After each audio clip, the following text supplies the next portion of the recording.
하나님의 말씀 출애굽기 5장 10절부터 14절까지 제가 봉독을 해드리겠습니다.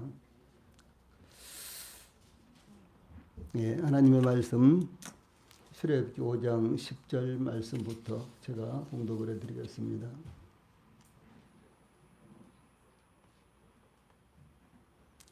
지금 봉독하겠습니다. 백성의 감독들과 기록원들이 나가서 백성에게 말하여 이르되 바로가 이렇게 말하기를 내가 너희에게 짚을 주지 아니하리니 너희는 집을 찾을 곳으로 가서 주우라. 그러나 너희 이 일은 조금도 감하지 아니하리라 하셨느니라. 백성이 애굽 온 땅에 흩어져 곡초 그루터기를 거두다가 집을 대신하니 감독들이 그들을 독촉하여 이르되 너희는 집이 있을 때와 같이 그날의 일을 그날에 마치라 하며 바로의 감독들이 자기들이 세운 바 이스라엘 자손의 기록원들을 때리며 이르되 너희가 어찌하여 어제와 오늘에 만드는 벽돌의 수요를 전과 같이 채우지 아니하였느냐 하니라. 아멘. 14절 말씀까지 봉독을 해드렸습니다.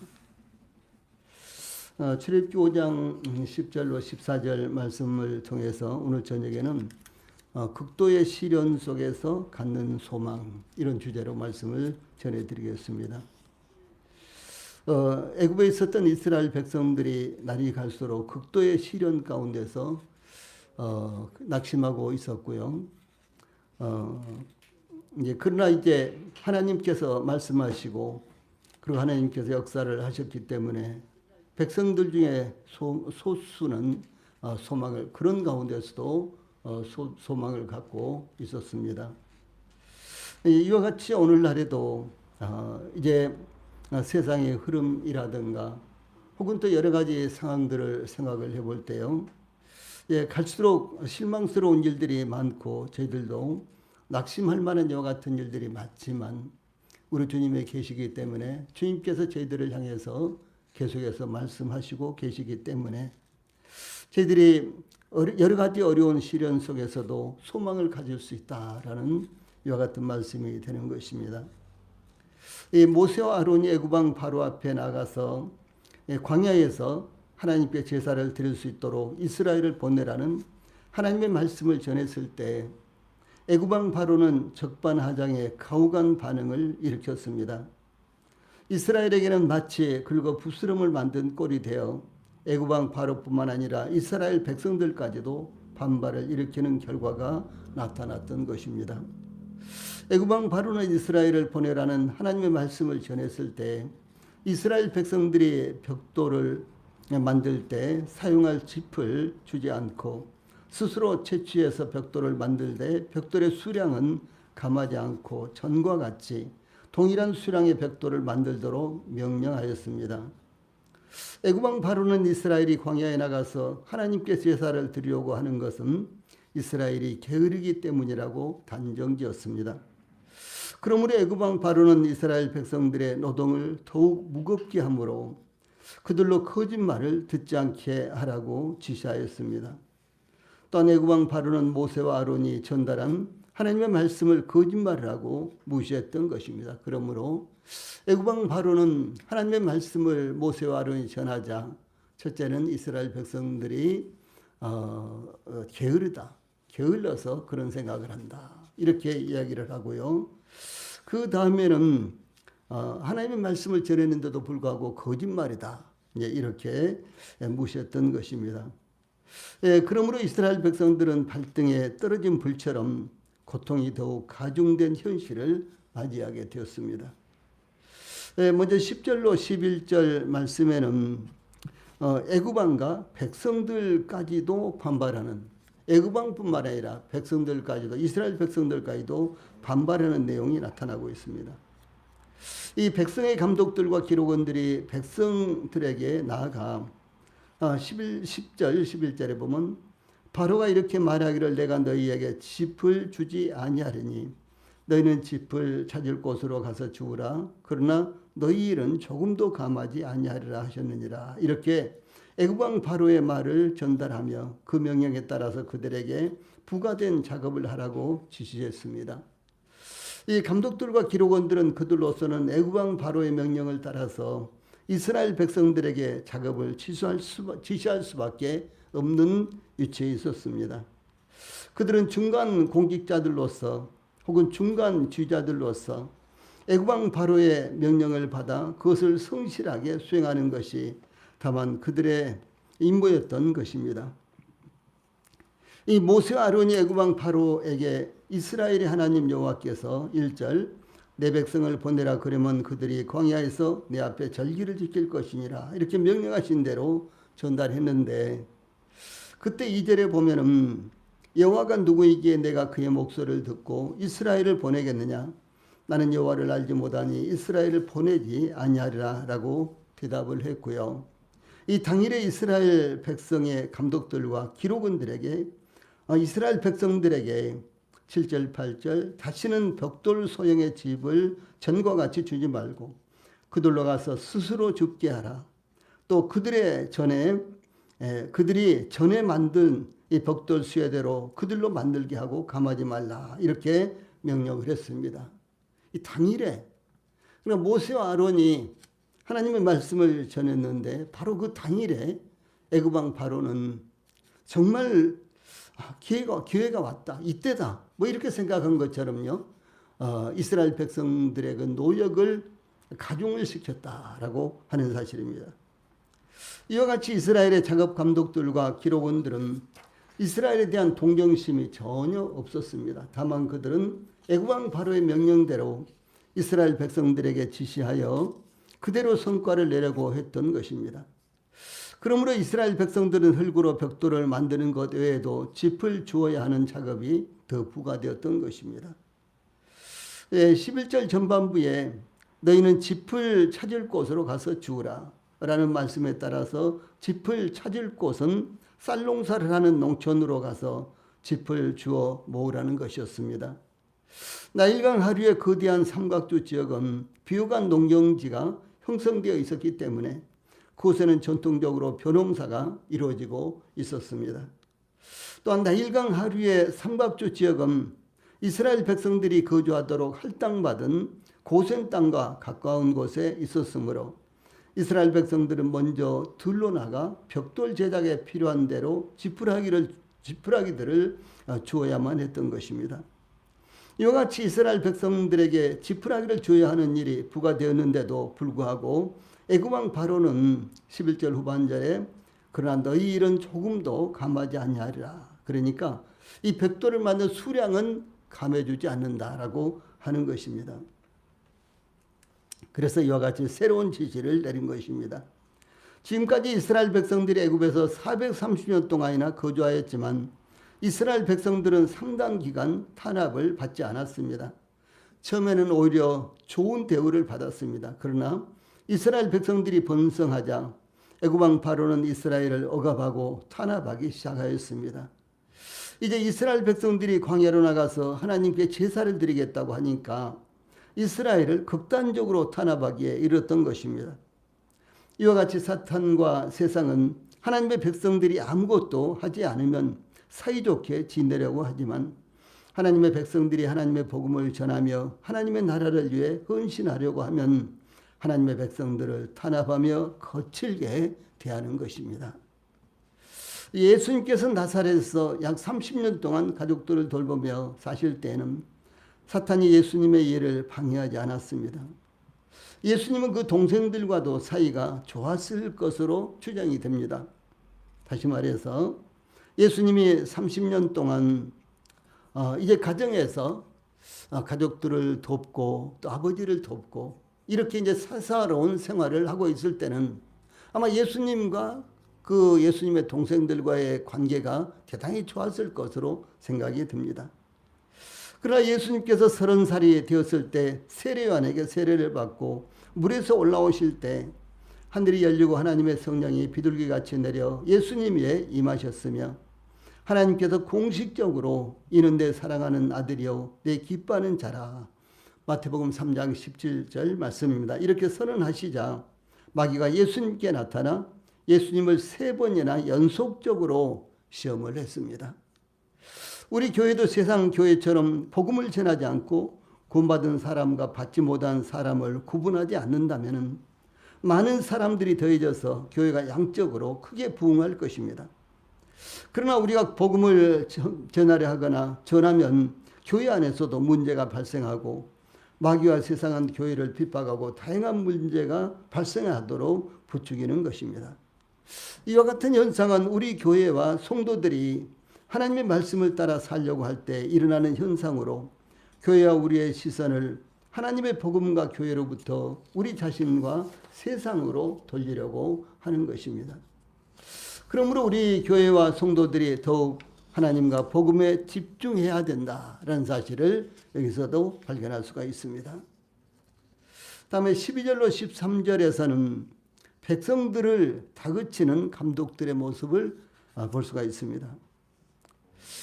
이스라엘 12절 이스라엘 백성이 애굽 온 땅에 흩어져 곡초 그루터기를 거두어다가 집을 대신하니라고 애굽 왕 바로가 명령한 대로 작업을 실행할 수밖에 없었습니다. 아마도 이스라엘 백성들은 벽돌에 사용하는 짚을 공급받을 때에도 그들에게 할당된 작업량은 그들이 매일매일 감당하기가 버거웠을 것입니다. 그런데 짚을 주지 않고 작업량을 전과 같이 채우라고 할 때 결과적으로 그 지시를 감당하지 못하였을 것입니다. 그러나 이스라엘 백성들은 애굽 왕 바로가 명령한 대로 애굽 온 땅에 흩어져서 곡초 그루터기를 거두어다가 짚을 대신하여 벽돌을 만들었습니다. 여기 곡초 그루터기라는 말이 나오는데 이 곡식의 뿌리를 의미하지 않고 애굽의 추수 방식은 우리나라처럼 벼에 줄기 밑둥치를 베는 것이 아니라 벼의 곡식 이상만을 잘랐기 때문에 추수 후에는 줄기가 그대로 남아 있었습니다.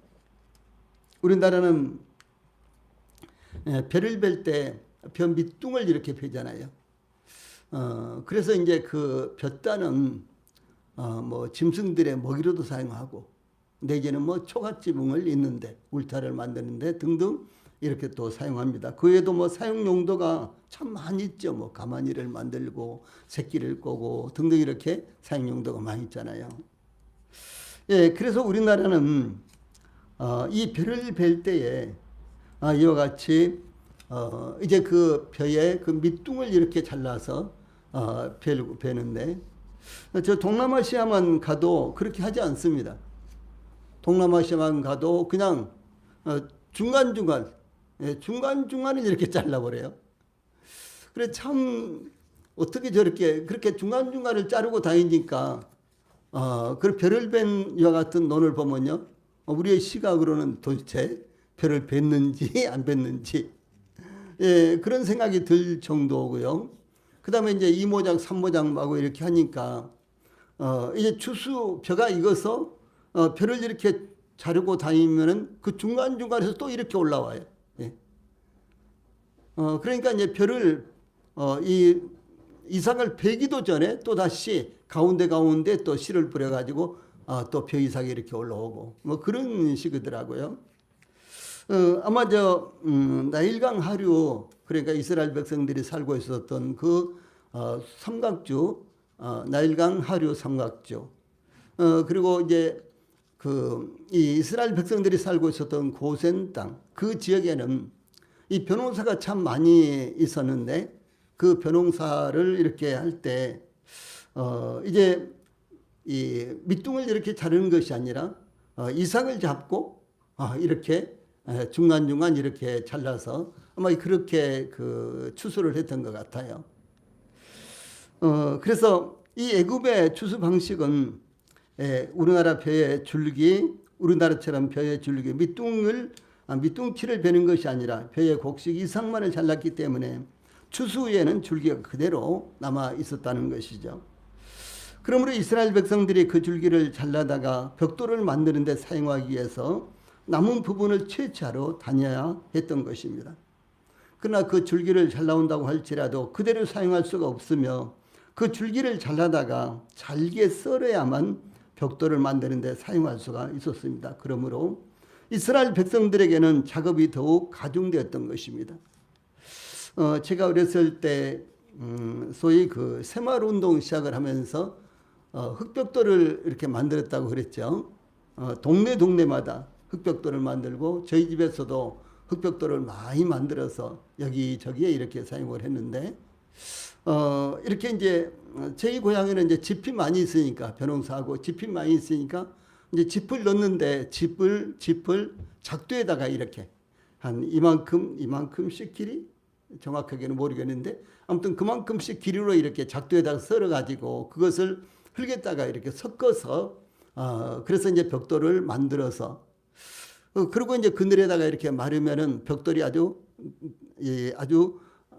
이 정육각형으로 직육각형으로 이렇게 잘 만들어졌습니다. 그런데 짚이 덜 들어간다든가 짚을 넣지 않은 경우는 잘 기억이 안 나는데 짚을 적게 넣으면은 이제 마르면서 벽돌이 이렇게 쪼개지는 거예요. 금이 가는 거예요. 예, 그래서 벽돌이 탄탄하지 않습니다. 그런데 짚을 아주 적당하게 넣고 이 흙에 이 물기가 이 적절하게 이렇게 만들면은 흙벽돌을 만들어서 말려도 단단하게 이렇게 잘 바르고 그리고 건축용으로 사용하는데 아주 좋습니다. 이제 그렇게들 했습니다. 그러므로 이제 이스라엘 백성들은 이 볏짚을 이제 잘라다가 또 잘게 썰어야만 벽돌을 만드는데 활용을 할 수 있었기 때문에 그러므로 이스라엘 백성들에게는 작업이 더욱 가중되었던 것으로 보입니다. 또한 짚을 대신하기 위해서 짚은 단순히 땅에서 거둔 지푸라기가 아니라 잘게 썰어 벽돌을 만드는데 사용할 수 있도록 1차 가공한 것을 가리킵니다. 그러므로 벽돌을 만드는 작업은 대단히 많은 공정이 필요하게 되었던 것입니다. 아마도 벽돌을 제작하는 데 사용할 짚이 공급될 때에는 짚을 공급하는 책임을 맡은 팀과 벽돌을 찍어내는 팀이 따로 구분되어 있어서 이 각자에게 맡겨진 작업만 하면 그들의 일이 끝났을 것입니다. 그러나 이제는 지푸라기를 구하여 벽돌 제작에 사용할 수 있도록 잘게 썰어 준비해야 되며 또한 그것을 사용하여 벽돌을 만드는 것까지 책임이 부여된 것은 무려 배가 더 작업량이 가중되었던 것입니다. 그래서 한 번에 이렇게 작업량이 가중되었을 때 이스라엘 백성들은 그것을 온전히 감당할 수가 없었겠죠. 다시 말해서 매일매일 주어지는 작업량을 이스라엘 백성들은 다 완수할 수가 없었다는 것이죠. 그러므로 13절에 보면 감독들이 그들을 독촉하여 이르되 너희 짚이 있을 때와 같이 그날의 일을 그날에 마치라 이렇게 지시했습니다. 이스라엘 백성들이 노예로 살면서도 이제 아주 이제 작은 규모의 여러 가지 채소들을 가꾸기도 하고 때로는 또 곡식을 가꾸기도 하고 그래서 많은 부분을 자급자족을 했습니다. 그런데 이스라엘 백성들이 이와 같이 이제 집까지 거두어다가 이제 벽돌의 수요는 또 그대로 맞춰야 되고 그러니까 이스라엘 백성들은 정말 더욱 피곤했고 그리고 그날 부여된 작업량을 이스라엘 백성들은 감당할 수가 없었습니다. 또 뿐만 아니라 자기 자신들이라든가 가족들을 위해서 이제 곡식을 기른다든가 채소를 기른다든가 이런 일들은 아예 더 할 수가 없었겠죠. 그러므로 이스라엘 백성들은 정말 어려운 일이 되었던 것입니다. 그래서 당연히 작업은 더 늦어졌을 것이며 몸은 더욱 힘들었을 것입니다. 이와 같이 아무리 할당량을 마치려고 애써도 그 할당량을 감당하는 것은 불가능했을 것입니다. 그러므로 감독들은 이스라엘 백성들을 향하여 13절 후반절에 너희는 짚이 있을 때와 같이 그날의 일을 그날에 마치라 이렇게 재촉을 받았던 것입니다. 여기 독촉하다라는 말이 나오죠. 독촉하여라는 말은요, 누르다, 압박하다, 혹은 서두르다라는 뜻으로 그날의 할당량을 채우도록 재촉했다라고 하는 것입니다. 이스라엘 백성들 각자에게 할당된 목표량을 이스라엘 백성들이 최선을 다하더라도 어차피 채워질 수가 없는 분량이었습니다. 그러나 애굽왕 바로의 포악한 수종자들은 이스라엘 백성들이 이를 채우지 못한다는 이유로 심하게 억압하였던 것입니다. 그러므로 소망이 없는 백성들은 애굽왕 바로를 원망하기보다는 모세와 아론을 원망했던 것입니다. 그것은 모세와 아론이 애굽왕을 만나서 우리를 광야로 내보내주라. 우리가 하나님 앞에 제사를 드리려 한다. 이렇게 이제 요청을 하니까 그것이 마치 긁어부스럼이라고 생각했던 것입니다. 이것은 곧 사탄과 세상이 하나님의 백성들을 탄압하는 목표라고 하는 것입니다. 가끔 그리스도인들도 예수님 믿고 나니까 모든 것들이 더 어려워진다. 예수님을 믿었는데 더 생활이 빡빡하고 어려워지냐. 이런저런 문제가 자꾸 생기느냐. 이렇게 반문하면서요. 불평을 하다가 결국은 믿음이 연약하여 세상으로 떠나버린 이와 같은 모습도 혹시 볼 수가 있는 것입니다. 당연히 예수님을 믿으니까 하나님을 믿으니까 하나님이 모든 하나님은 만유의 주권자이시니까 당연히 저희들이 하나님을 믿고 하나님 말씀에 순종하고 또 예수님을 위해서 살면은 저희들의 생활이 편안해지고 또 더 좋아져야 되지 않겠습니까? 넉넉해져야 되겠죠. 그런데 그렇지 못할 때 스스로 반문하는 것입니다. 왜 예수님을 믿어도 이렇게 될까? 왜 예수님을 믿었는데 더 좋아지지 않고 더 어려워지는가? 그래서 결국은 이제 주변에서 예수님을 믿으니까 그런다라고 이렇게 핍박이 들어오고 그러면은 점점점 미혹이 되고 그리고 이제 미혹을 받으면 스스로도 그 미혹에 넘어가서 결국은 하나님을 믿고 섬기는 것을 포기하는 이와 같은 사례도 없지 않아 있다라고 하는 것이죠. 참으로 안타까운 일입니다. 그래서 예수님을 믿지 않을 때는 그런 일이 없었는데 예수님을 믿고 나니까 이런저런 좋지 않은 일이 생긴다. 이런 말을 들을 때는 저는 목회자로서 참 얼마나 참으로 암울하고 낙심이 되는지 말할 수가 없어요.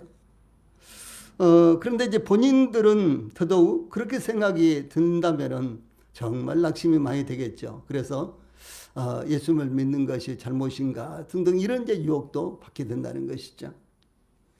그러나 예수님을 믿는다는 것이 저희들이 얼마나 큰 행운인지, 저희들의 생애에서 예수님을 믿는다는 것, 믿는 것만큼 그야말로 귀하고 보람이 있고 그리고 참 놀라운 것은 없는 것입니다. 여기에 너희는 집이 있을 때와 같이 그날의 일을 그날에 마치라. 13절 후반절.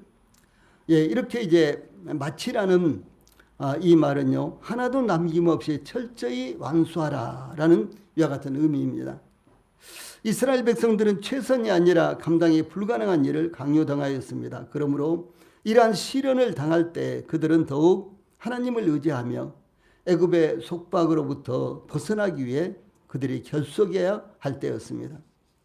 우리나라가 IMF를 당했을 때 그 난국을 헤쳐나가기 위해 모든 국민들이 한마음이 되어서 금모으기 등을 통해서 뼈아픈 투쟁으로 이겨나갔던 것을 우리는 알고 있습니다. 또한 내란이 발생하였을 때에도 대부분의 국민들이 겸령 반대를 외치며 모여들었으며 이러한 난국을 슬기롭게 헤쳐나와서 지금은 세계적으로 자랑스러운 우리 나라, 우리 국민이 되었지 않습니까? 또 뿐만 아니라 지금은 미국의 강력한 관세 압박과 심지어 이란 전쟁에 참전하라는 이와 같은 또 요구를 받고 있습니다만은 그래서 이와 같이 우리나라가 감당할 수 없는 요구에 고통받고 있습니다. 이럴 때 오직 단 하나, 그것은 국민들이 합력하여 하나가 되고 단일한 힘을 보여주어야 한다라고 하는 사실이죠. 그러나 이스라엘 백성들 중에 소망이 없는 백성들은 하나님의 뜻을 따라서 애굽으로부터 벗어나는 것이 아니라 애굽에 굴종하여 당장의 탄압으로부터 조금이라도 피하고 보자는 현실적인 대안을 찾아 모세와 아론을 원망하였습니다. 따라서 얼핏 보기에는 애굽왕 바로의 강경책이 성공한 것으로 보였습니다. 그러나 하나님은 더 놀라운 일을 시작하신 것이 나타나고 있습니다. 즉 이스라엘 백성들이 광야에서 하나님을 섬기는 것으로 끝나는 것이 아니라 이스라엘을 하나님의 백성으로 삼고 그들을 약속의 땅으로 인도하여 그들 조상들에게 약속하신 대로 기업을 얻게 하려는 것이었습니다. 그러므로 이스라엘 백성들 중 믿음의 사람들은 하나님의 약속을 굳게 믿고 하나님께서 일하시는 것을 바라보며 기대하게 되었던 것입니다. 이제 저희들이 출애굽기 19장을 공부할 때 선고를 하겠지만은 하나님께서는 아브라함을 통해서 소위 이스라엘을 선택을 했습니다. 그래서 이제 하나님께서 애굽에 있는 이스라엘 백성들을 향해서도 내 백성, 하나님의 백성 이렇게 불렀죠. 그런데 그 이스라엘 백성들과 하나님과 이스라엘 백성들 사이에 소위 계약 관계가 맺어진 것은 출애굽기 19장 5절로 6절에 가서야 비로소 이루어진 것입니다. 그리고 그 계약 관계가 이루어지고 이제 하나님께서는 하나님의 백성으로서 어떻게 하나님을 섬길까라고 하는 이와 같은 문제를 제시했는데 그것이 이제 19장 이후에 20장부터 시작되는 소위의 율법과 성막이었습니다. 이와 같이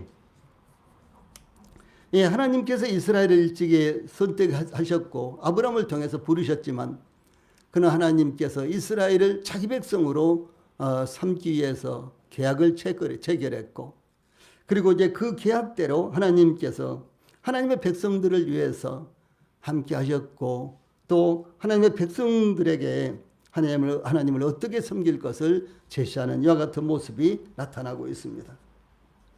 다음에 14절은 더 심각해진 박해가 나타나고 있습니다. 이스라엘 백성들에게 노역을 시키는 백성의 감독들은 13절 후반절에 너희는 집이 있을 때와 같이 그날의 일을 그날에 마치라 이렇게 지시하였지만 이스라엘 백성들이 아무리 애를 써도 그들에게 할당된 자금량을 그날에 채울 수 없었습니다.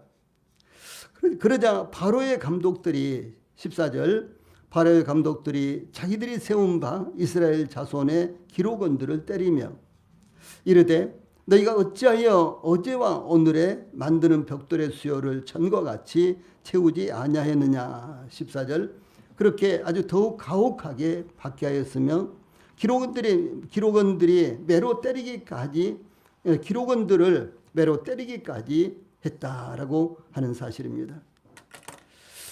이스라엘 백성들을 강제노동을 시키는 이와 같은 이스라엘 백성들을 관리하는 세 부류가 있었는데 첫째는 애굽 왕 바로가 세운 감독들이었습니다. 그 다음에 감독들과 여기 이제 기록원들이라 그랬잖아요. 근데 이제 구번역은 패장이라 그랬죠. 그런데 그 사이에 또 감독들이 있었어요. 그리고 이제 기록원들은 이스라엘 백성들 가운데서 뽑아서 이스라엘 백성들에게 직접 작업을 감독하고 그리고 관리하는 이와 같은 계층이었습니다. 그래서 이제 이스라엘 백성들에게는 이 기록원들이 감독들에게 매를 맞고 있었기 때문에 그러면 이제 어떻게 되겠어요? 이제 기록원들이 매를 맞으니까 기록원들이 직접 이스라엘 백성들에게 일을 시키고 감독하는데 그들이 이스라엘 백성들에게 대해서 어떻게 하겠어요? 아마도 더 가혹하게 대하게 되겠죠. 이런 상황이었습니다. 그래서 이스라엘 백성들에게는 더욱 비참한 상황이 전개되었습니다. 애굽 왕 바로와 감독들과 기록원들의 혹독한 행위는 하나님의 백성들이 하나님의 뜻대로 하나님을 섬기려고 할 때 마귀와 세상이 반대하고 방해하며 고통을 치른 것과 같은 것입니다. 마귀는 항상 하나님을 반대하고 하나님의 일을 반대하며 하나님의 백성들이 하나님의 말씀을 따라 순종하는 것을 가로막습니다. 예수님이 죽은 자 가운데서 살아나신 것이 확실하였지만 산헤드린은 예수님의 부활을 전하지 못하도록 사도들의 입을 막기에 급급했던 것을 우리가 알고 있죠. 성전 미문에 앉아 구걸하던 나면서부터 못 걷게 된 사람이 고침을 받자 대제사장 안나스와 가야바와 요한과 알렉산더와 및 대제사장의 문중이 다 참여하여 사도들을 잡아다가 그들 가운데 세우고, 이것이 민간에 더 퍼지지 못하게 그들을 위협하여 이후에는 이 이름으로 아무에게도 말하지 말게 하자 하고, 사도행전 4장 17절 18절 그들을 불러 경고하여 도무지 예수의 이름으로 말하지도 말고 가르치지도 말라 이렇게 경고하였습니다. 그러나 베드로와 요한은 사도행전 4장 19절 20절에 보면 하나님 앞에서 너희의 말을 듣는 것이 하나님의 말씀을 듣는 것보다 옳은가 판단하라. 우리는 보고 들은 것을 말하지 아니할 수 없다 하고 대답을 하자 이 관리들은 어떻게 하지 못하고 위협하여 보냈습니다. 그 후에 사도들이 붙잡혀 투옥되었으나 기적적으로 풀려나자 성전에 들어가서 복음을 기적적으로 풀려나 이 성전에 들어가서 복음을 전파하자 이 사도들을 끌어다가 공의 앞에 세우고 대제사장이 사도행전 5장 28절에 보면은 우리가 이 이름으로 예수의 이름으로 사람을 가르치지 말라고 언급하였으되 너희가 너희 가르침을 예루살렘에 가득하게 하니 이 사람의 피를 우리에게 돌리고자 함이로다. 이렇게 책망하자 베드로와 사도들이 사람보다 하나님께 순종하는 것이 마땅하니라. 너희가 나무에 달아 죽인 예수를 우리 조상의 하나님이 살리시고 이스라엘에게 회개함과 죄사함을 주시려고 그를 오른손으로 높이사 임금과 구주로 삼으셨느니라. 우리는 이 일의 증인이요 하나님이 자기에게 순종하는 사람들에게 주신 성령도 그러하니라 라고 사도행전 5장 29절로 32절에서 나온 대로 아주 당당하게 대답을 했습니다. 예수님께서 변화산에서 내려오시자 무리 중에 한 사람이 소리질러 누가복음 9장 38절 39절에 보면 선생님 청컨대 내 아들을 돌봐 주소서 이는 내 외아들이니이다. 귀신이 그를 잡아 갑자기 부르짖게 하고 정열을 일으켜 거품을 흘리게 하며 몹시 상하게 하고야 겨우 떠나가나이다. 이렇게 말씀드렸습니다. 그 사람이 예수님께 나오지 않았더라면 귀신이 그를 내버려 두었을 것입니다. 그러나 그 사람이 구세주의 필요성을 깨닫고 그리스도께 나올 때 사탄은 그것을 방해하기 위해서 병을 더욱 악화시켰던 것입니다. 또한 영혼들의 구원이 더욱 가까울수록 사탄과 세상의 방해 공작이 더욱 거칠어지며 더욱 가중되는 것입니다. 아마 우리 성도들도 가족들에게나 친구들에게 복음을 전할 때 더더욱 어긋장을 낸다든가 혹은 또 이것저것 또 약속이 있고 바쁜 일이 생기고 그렇게 해서 그들이 약속을 지키지 못하는 여 같은 일들이 얼마나 자주 발생을 했습니까? 사실 그리스도 안에 있는 저희들 우리 성도들도 그저 평범하게 교회 생활하고 평범하게 하나님을 섬기다가 하나님을 좀 더 열정적으로 섬겨야 되겠다. 하나님을 위해서 살아야 되겠다. 이런 생각을 하면요. 그때부터 이것저것 걸리고 시간이 없어지고 분주해지고 그렇게 되는 것입니다. 이와 같이 14절 전반부에 바로의 감독들이 자기들이 세운 바 이스라엘 자손의 기록원들을 때리며 라고 애국왕 바로가 임명한 이스라엘의 감독들이 자기들이 세운 기록원들을 때리며 다그쳤습니다. 이 때리며라는 이 단어는요. 채찍 자국을 내다, 살해하다 라는 뜻을 가진 말로 이는 치명적인 징벌 도구로서 끝에 뾰족한 쇠를 박은 막대기의 채찍으로 후려치는 것을 가리킵니다. 단지 회초리 정도로 때린 것이 아니라 채찍에다가 쇠붙이를 여기저기 달고요. 아주 뾰족한 쇠붙이를 여기저기 달아서 그것으로 내리치는 것입니다. 이 솔로몬의 아들 르호보암은 백성들을 향하여 열왕기상 12장 11절에서 내 아버지는 채찍으로 너희를 징계하였으나 나는 전갈 채찍으로 너희를 징계하리라. 이렇게 말했죠. 이 본문에서 이스라엘 백성들의 기록원들, 즉 패장들은 애굽의 감독들에게는 노예 취급을 당하면서도 동족인 이스라엘 백성들에게는 노예 다루도 다그치 하는 중간에서 참담한 상황에 놓였다는 것을 의미합니다. 즉 감독들에게 채찍으로 맞았으나 그들 아래에 있는 이스라엘 백성들에게 어떻게 하겠느냐라고 하는 것입니다. 자신들이 폭력을 당하였으니 그들은 또 다른 폭력을 쓸 것이 분명한 것입니다. 이와 같이 모세와 아론 앞에서 가해진 이스라엘 기록원들에게 시행된 채찍질은 모세와 아론이 보기에도 참으로 민망하게 보였을 것입니다.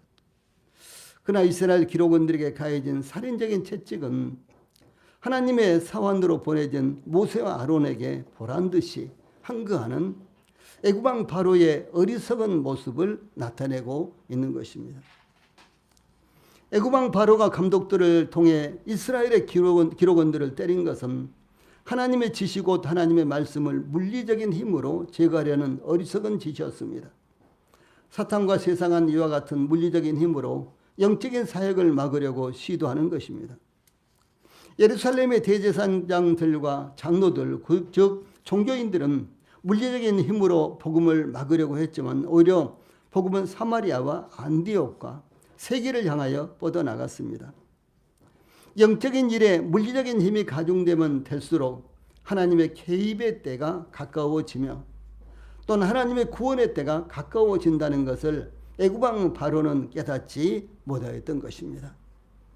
그러므로 우리 성도들이 복음을 전하기가 극도로 어려워지고 또한 주님의 이름 때문에 시련과 고통을 당한다면 하나님의 손길이 더욱 가까이 있다는 것을 기억해야 될 것입니다.